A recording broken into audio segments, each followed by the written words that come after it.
네, 안녕하세요. 김종호 바이블 스터디에 오신 여러분들을 환영합니다. 오늘은 지난주에 저희들이 계약법전에 대해서 했는데요.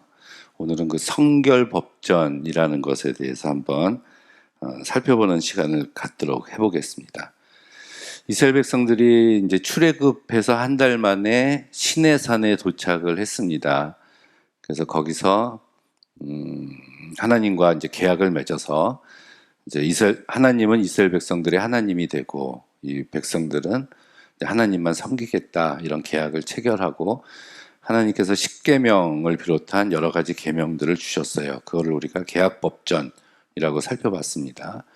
그 뒤에 출애굽기의 내용은 하나님께서 성막을 지어라 이렇게 말씀하셔서 25장에서 40장까지 하나님께서 지시하신 대로 성막을 이렇게 지어서 완성을 하게 됩니다. 그리고 레위기 1장 1절에서 시작할 때 하나님께서 레위기 1장 1절에 회막에서 이스라엘 백성들을 부르시니 이렇게 시작해요. 레위기를. 자, 그럼 그전에는 하나님께서 시내산 위에 계셨거든요. 그래서 모세가 하나님을 만나려면 시내산 위에 올라갔다가 또 내려왔다가 올라갔다가 내려왔다가 했는데 하나님께서 성막을 지어라 해서 완성이 되니까 이제 그 성막에 하나님이 계셨다 이런 얘기입니다. 회막이라고도 하는데요.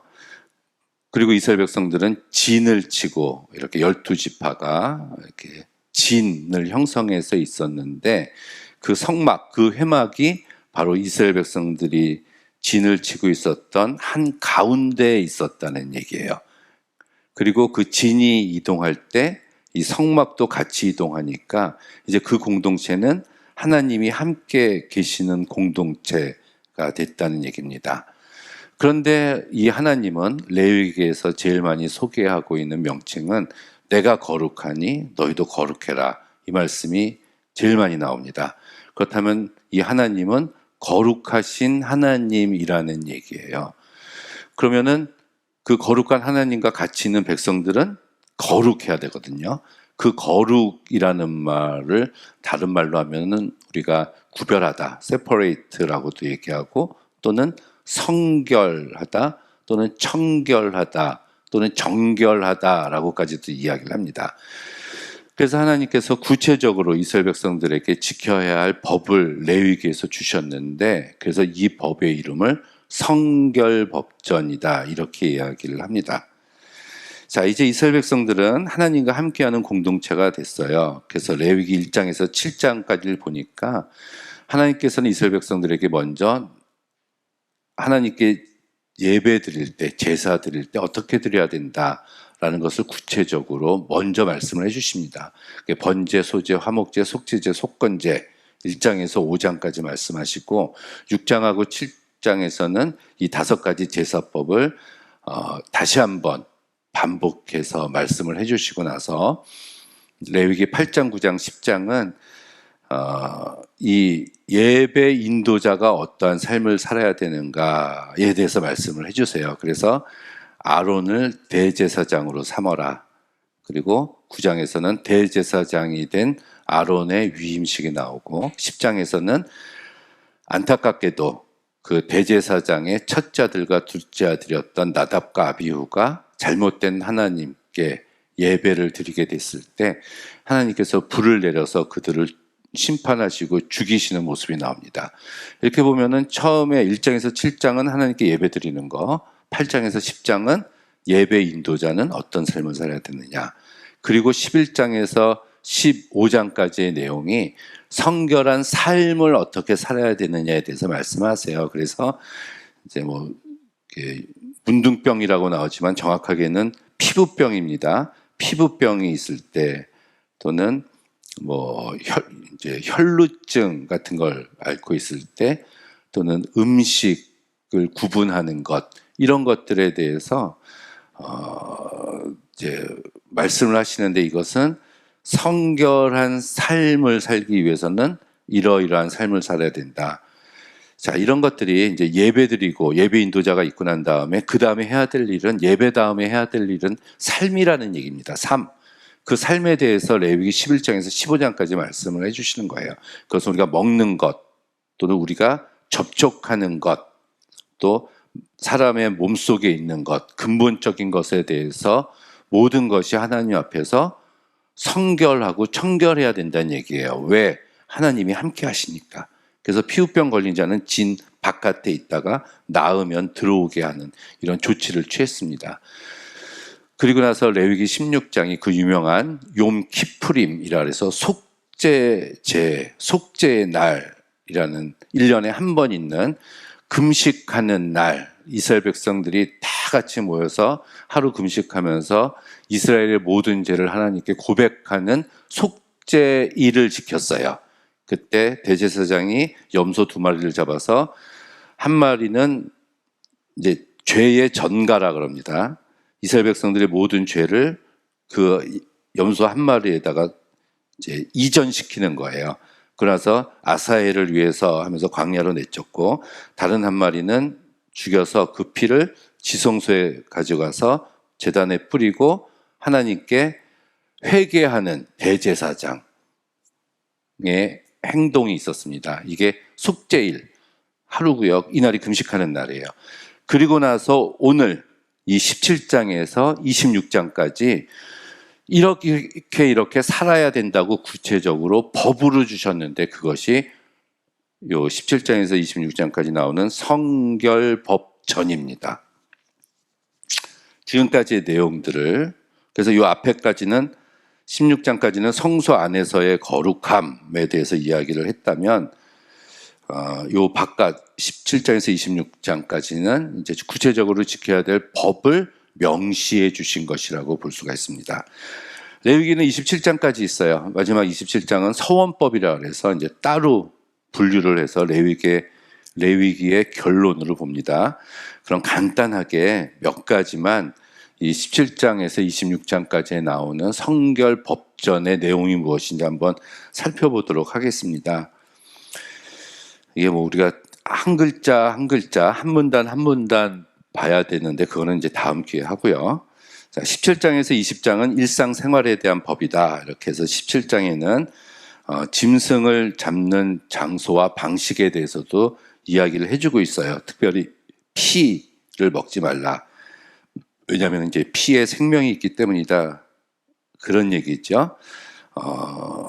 성막 바깥에서 동물을 죽일 경우에는 우상에 빠지거나 다산에 대한 욕구로 음행을 범할 수 있기 때문에 금지했다. 이것은 하나님께 제물을 드릴 때는 성막 앞에 와서만 드려야 되고 바깥에서 잡는 것을 금지했는데, 그렇게 금지한 이유는 다른 신에게 바치려는 행동이나 또는 이제 다른 목적으로 음행을 저지를 수 있기 때문에 그것을 방지하려고 항상 하나님께 드리는 제물은 성막 안에서만, 앞에서만 잡아라, 이런 규정을 주셨어요. 그리고 18장, 그리고 또 이제 20장까지 여기는 이제 굉장히 과격한 표현이 나옵니다. 18장, 20장. 그래서 이제 어떤 그 음행에 대해서, 성적인 타락에 대해서 이야기를 하고 있는데, 우리가 이 규정을 자세히 좀 살펴보면은 어떤 근친상간을 이렇게 방지하려는 목적이 있어요.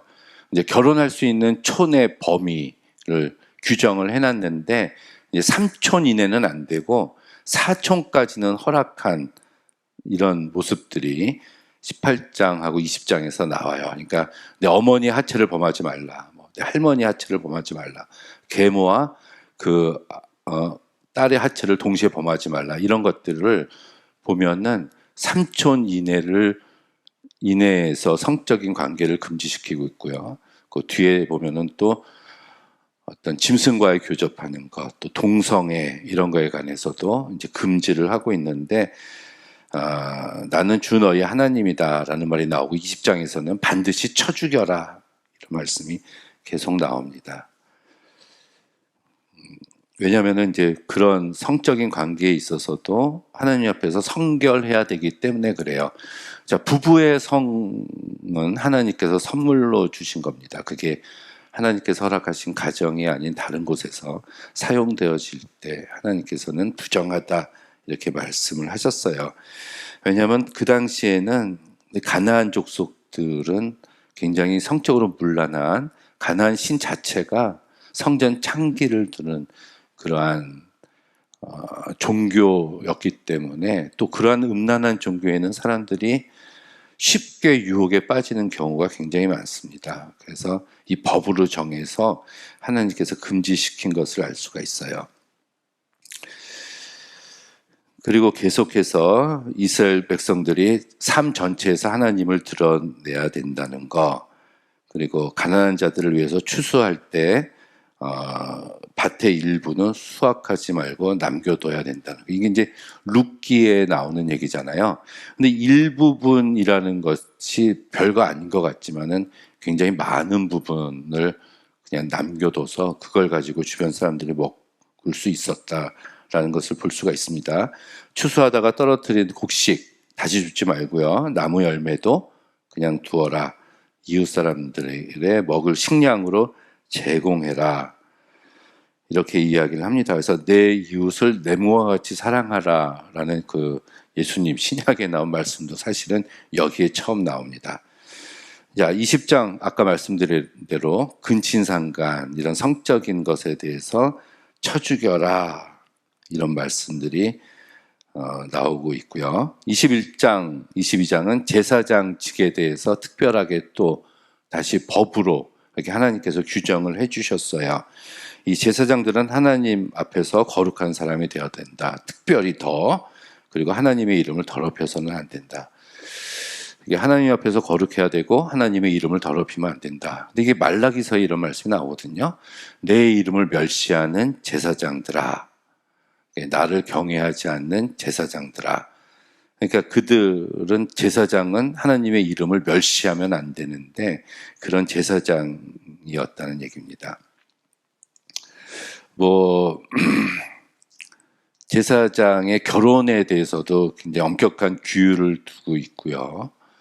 그리고 이게 제사장들은 이제 처녀하고 결혼해야 된다 이런 규정들이 나오는데 이걸 가지고 또 이제 오늘날의 제사장은 목사님이고 목사님이 만약에 사별을 하면은 그다음에 재혼을 할 때 처녀 결혼을 하지 아니한 사람하고 해야 된다고 여기 레위기에 써 있다라고 이렇게 주장을 하는 것들도 봤는데 그건 다릅니다. 여기 나온 거는 이 제사장직은 대물림이에요. 그러니까 세습이에요, 세습. 이 제사장직 이거는 하나님이 그 지파를 아론의 자손과 레위 지파를 하나님이 구별하셨습니다. 그러니까 오늘날의 목사직하고는 같으면서도 다른 부분이 있습니다.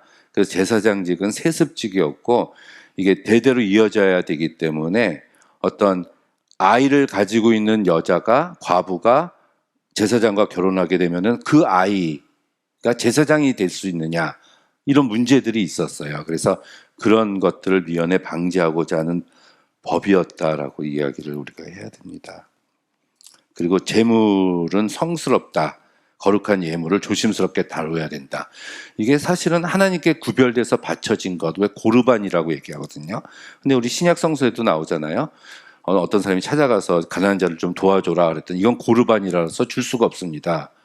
이렇게 신약 성서에 나오는데 하나님께 드리기로 작정한 거니까 가난한 자들에게 줄 수가 없다는 얘기인데 정말 율법의 정신, 하나님께 드려지는 그런 재물은 우리 성스럽다는 것은 구별돼서 드리려고 해서 성스러움이 아니라 그 물질이 어떻게 쓰여지느냐에 따라서 성스러움이 달라지는 거 아닐까요?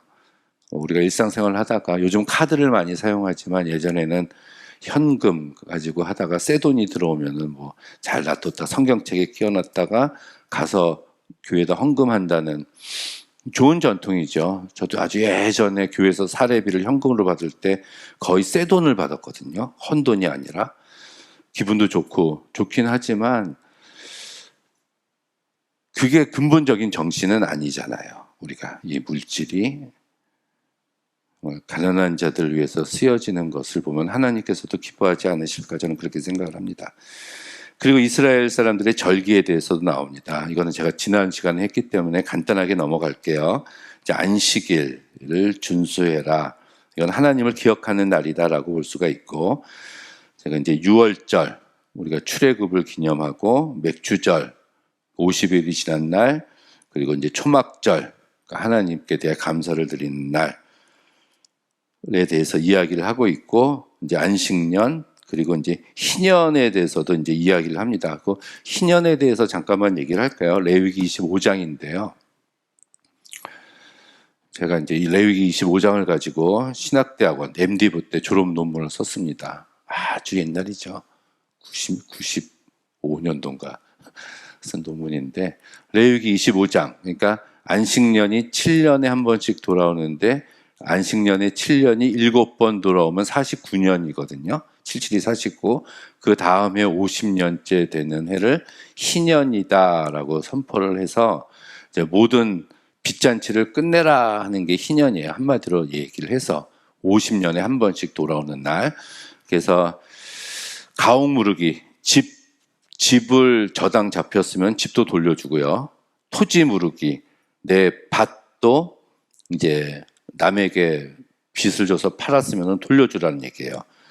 그리고 내가 노예가 됐어도 자유하게 되는 거고 내가 돈을 빌렸어도 탕감받는 겁니다. 이게 50년에 한 번씩 그런 해가 돌아온다는 얘기예요. 그래서 50년째 되는 해라는 얘기죠. 자, 사람이 살다 보면 뭐 병에 걸릴 수도 있어요. 뭐 사업이 실패할 수도 있지만 부득이한 사정으로 노동을 제공하지 못해서 우리 집이 가난하게 될 수가 있어요. 그러면 처음에 집을 팔고 그다음에 내 땅을 팔고 그다음에 내 가족을 팔고 돈을 빌리고 또 내 몸을 팝니다. 하지만 이게 50년이 지나간 해가 되면은 원상복귀예요. 그냥 원상복귀 해줘라. 레위기 25장에 나온 얘기입니다. 그렇게 따지면은 땅값이 희년이 49년 남았다. 그럼 땅값이 비싼 거고요. 내년이 희년이다. 그럼 땅을 팔아도 1년밖에 소작을 할 수가 없으니까 싸게 되겠죠. 자, 이게 말도 안 되는 법이라고 얘기합니다. 물론 성경을 뒤져봤더니 뭐 다윗 시대, 솔로몬 시대, 뭐 요시야 시대 어느 시대에 희년이 선포된 적이 있다고 성서에 쓰여져 있지가 않아요. 성경에 이 희년이 어느 해 때 선포됐다. 그러면 성서에도 희년법을 지키지 않은 것 같아요. 그렇다면 하나님께서는 이 희년의 정신이라는 희년법이 그냥 이상적인, 이데아적인, 유토피아적인 이 세상에서 실현 가능성이 없는 건데 그냥 희망적인 메시지로 하나님께서 그냥 지키면 좋다라는 이상적인 법으로 주신 것일까요? 저는 그렇지 않다고 생각합니다. 이거는 그리스도인이라면은 지켜야 된다고 생각해요. 당연히. 우리가 이상적인 유토피아적인 법이다라면서 희년법을 지키지 않고 우리가 조소하고 조롱하는 가운데 지구가 이렇게 망해가고 있고요. 우리들이 사는 사회가 의심과 불신으로 서로를 믿지 못하는 악다구니를 벌이고 있는 그러한 삶으로 여러분 바뀌었습니다. 이 희년의 정신만 실천이 된다면 저는 문제가 없다고 생각을 해요. 이것은 기본적으로 이 땅의 주인은 하나님이다라는 고백입니다. 그래서 우리는 땅에서 소출하는 거예요. 근데 땅의 주인한테 소작료를 내듯이 우리가 하나님께 제물을 드리는 겁니다. 그게 11조일 수도 있어요. 하지만 나는 그 땅의 소유자가 아니라 하나님이 소유자고요. 농작물이 소출이 내 거라는 그런 얘기입니다. 자, 이게 레위기 25장에 나오는 이게 이제 희년법이다 얘기입니다. 얼마 전에 뭐 한국 교회도 뭐 해방 50주년 되는 뭐 희년을 선포하자 그 뭐 이야기를 한 적이 있는 것 같은데 그거는 단순히 50년째 되는 해라는 얘기만 했지 이 희년의 정신을 살리는 어떠한 제도나 어떤 시도도 하지 않았었던 것 같아요. 하지만 이것도 성결법전 안에 25장에 희년법이 들어와 있습니다. 자, 26장은 결론이에요.